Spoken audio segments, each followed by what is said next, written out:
This week on the Sequoyah Scribe Newscast, we take a look at Sevier Middle School's leaky roof. Gabriel and Logan check out the new rules regarding cell phone usage and what the students of Sevier think of the issue. And in our sports segment, we look at the new athletic grading policy and what that means for the students of Sevier Middle. All this and more is coming up on SSN.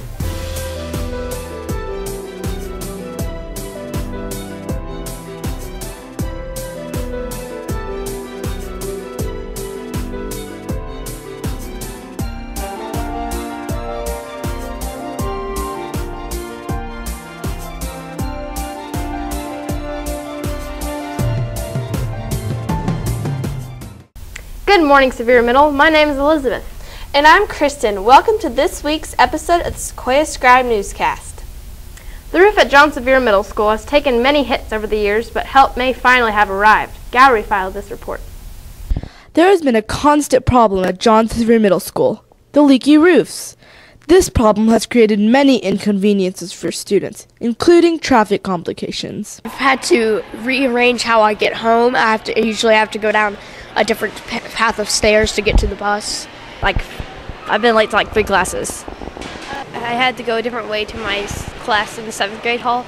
It's like the ways I have to take a longer way to get to my classes, and that sometimes that makes me late. It's making it's either longer or shorter for some people, and for me it's longer to get to where I need to be. But some students feel that the leaks have caused distractions in class. The teachers would have to move us on tables, and we have to be more pushed up because of the leaks are in our ways.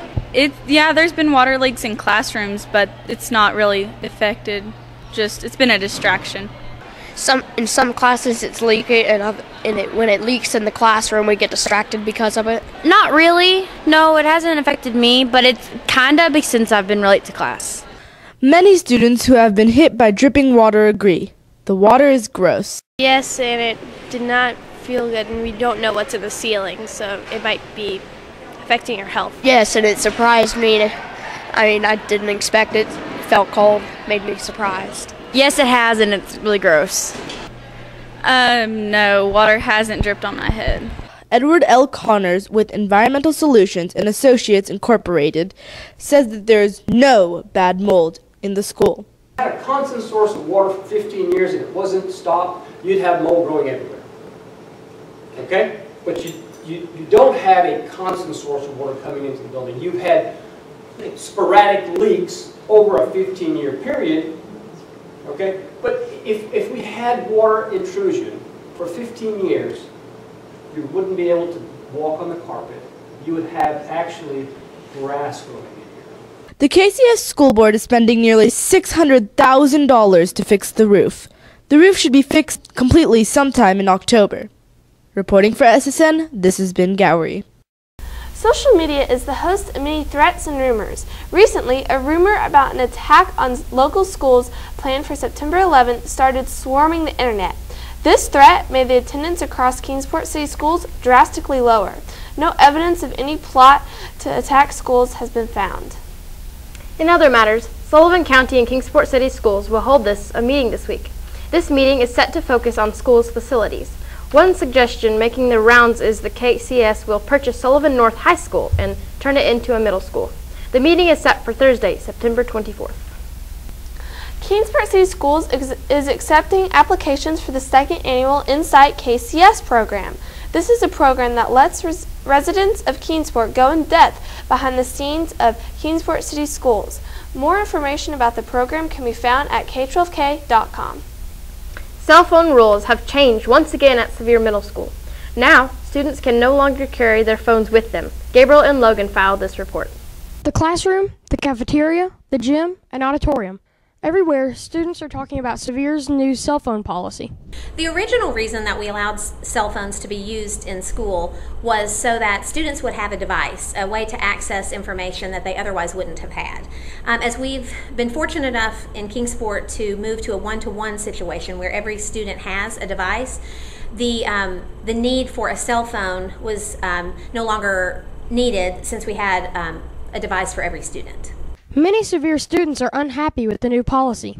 Stupid. We should be able to have our cell phones during lunch at least. I feel it is unfair. It's stupid, actually. It's stupid. Starting this school year, students have put their phones in their lockers and left them there until 2:45. I think it will help because students were, instead of using the cell phone for school purposes and instructional purposes, we were becoming overwhelmed with students who were using them inappropriately, texting, calling at different times, videoing or photographing other students, and it was really becoming a problem student to student. So to alleviate that concern, this opportunity to have a one-to-one program in our schools really just replaced the need for cell phones for that reason. It's a bad idea is because you can't get it on stuff. You can't call your mom when your mom told you to call her. Bad idea because if just like a couple people do something, that should make the whole school not be able to. Reporting for SSN, this has been Gabriel and Logan. Last week showed us a lot of sunny and warm days. What's in the forecast for this week? Joshua is standing by in the Sevier Weather Center with the answer. Last week, sunshine dominated the weather. What will the weather be like this week? Good morning, I'm Joshua. This week will probably be pretty cloudy and warm. There's a strong chance of rain and thunderstorms on Monday and Tuesday of this week. By Wednesday, the rain should have moved out of the Tri-Cities. Temperatures will be in the high 70s while lows will reach the mid to upper 50s. On Thursday, the temperature will actually move up into the low 80s and we will wrap up the school week with warm temperatures and a few clouds. That's it for today's weather report. Now, let's go back to the newscast studio. The new year started out with the introduction of a new policy to address the grades of student athletes. Gabriel is standing by with this week's sports report. It has already been an eventful fall sports season. Good morning, Warriors. This is Gabriel with your Sevier Sports Report. Last Tuesday, the football team faced off against Greenville. The junior varsity team beat Greenville with a score of 20-8. The varsity team lost their game with a score of 14-26. The Warrior volleyball team took on Churchill last Monday. The junior varsity team defeated Churchill, but the varsity team was unable to overcome their opponents. In cross-country news, the boys and girls teams participated in the Raider Run at Sullivan North High School last week. The girls remained undefeated and captured first place. The boys placed first, also with Joe Neglia leading the pack for the Warriors. Today, the cross-country team will participate in the city championship at Warriors Path State Park, starting at 4 p.m. On Thursday, the cross-country team will participate in the Middle 8 Conference Championship, starting at 4:30 p.m. at Warriors Path. The Sevier Middle School football team will take on Churchill at Churchill on Tuesday. The game will start at 5 p.m. The Sevier volleyball team will take on T.A. Duggar on Tuesday at Sevier. The games will start at 6 o'clock p.m. On Thursday, the volleyball team will take on Robinson Middle at R&R, starting at 4:30 p.m. This year, a new policy suspends students from extracurricular activities such as sports if they make a failing grade. Joshua and Alex filed this report. There is a new policy in place for extracurricular activities at Sevier. Whenever student athletes make a failing grade, they're suspended from extracurricular activities until they fix it. I think the new policy is really good. I think if you think about student athlete, the term student athlete, they're always students first before athletes. And if we hold them accountable on a football field, referees, that's what referees do. They hold them accountable. If they hold, it's a penalty. If they're offsides, it's a penalty. So if we do it on a football field, I think it's great that we hold them to a standard as well inside school. I think it's a great policy. I think it holds students accountable. I think it holds teachers accountable as well and coaches to make sure that the student athlete is doing what they're supposed to be doing in class. So I think it's a great thing. It is a privilege to be able to participate in athletics here at Sevier, and so students should be focusing on being a student first and an athlete second. While this policy looks good on paper, it may not make students strive for good grades. I think it will. I think it's a great policy for students to work harder in the classroom, to maintain their grades, to be able to play the sport that they're in. That's the goal, is to have more students giving an effort. It'll be interesting to see. I hope it does. My initial thoughts are, yeah, if a student is on the borderline of an F or a D and they have a game coming up that they say, hey, I've got to put this in. I think so. I think this policy will be a good motivator for students to make sure that they're focusing on what's most important. Sports are a privilege, and their academics need to come first. Some athletes are worried about how often their teammates might be suspended. My wish is that none. With everything in life, there's always a few that will get caught, but I hope that it's a life lesson and that the next sport they play, whether it's in the spring or winter, that they eventually pick up on it and they know that they have to get it up to where they can pass. Hopefully not very often. I think there's plenty of opportunity for student athletes to get the help that they need from the teachers that they have classes with. I think that's up to the student. I'm not sure. I'm hoping we'll have none. And especially not for our academics, but that's up to them. It depends on how much hard work they're willing to put in. The coaches like the new policy, but what about those it affects?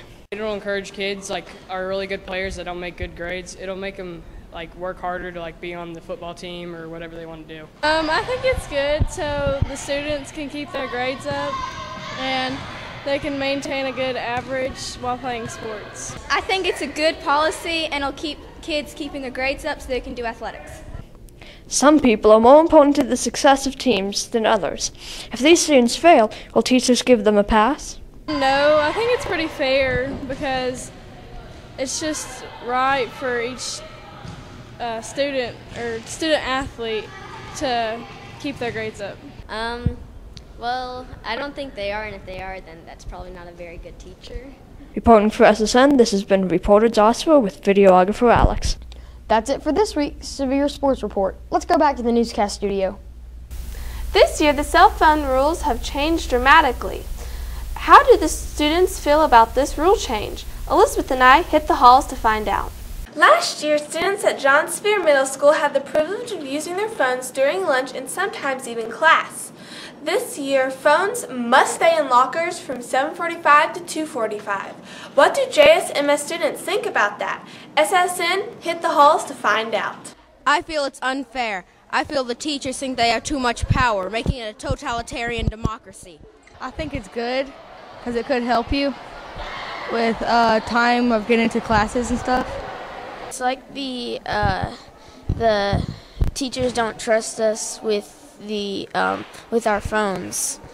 I think we should have our phones out of our locker sometimes because maybe we need it in our classrooms, maybe we can use it at lunch if we don't have anything to do. Well, I think it's a good thing because if you don't keep your phone in your locker and you have it out at lunch or anything, somebody could take it or something bad could happen to it. But I always keep mine in my locker. It'll make the school a lot better, safer. Like, people could text their parents and some people might try to bomb threats again. I kind of like it and I kind of don't like it. I like it because, you can start focusing and you don't have to get your phone taken away. And another positive thing is that you don't have to pay to get your phone back if you, get taken away. And the thing I don't like is that I don't get to have it at lunch, to play on my phone or do something on my phone. I feel it's a pretty good idea because it keeps them from distractions and helps cyberbullying. I like that rule, I guess. It keeps out trouble. Like it because it limits what you can do in class. You can't look up things on your phone. To tell us your opinion about phone usage at Sevier, tweet us at the hashtag SSNHitsTheHalls. This has been Kristin and Elizabeth. Now back to the newscast studio. That's it for this week's episode of the Sequoyah Scribe Newscast. Next week, Keely and Allison will explore Sevier's new lunch schedule. Joshua and Alex check out the annual Scholastic Book Fair at Sevier Middle. And in sports, Gabriel and Logan sit down with new Sevier Athletic Director Marty Moore. I'm Elizabeth. And I'm Kristin. Have a great week, Sevier Middle.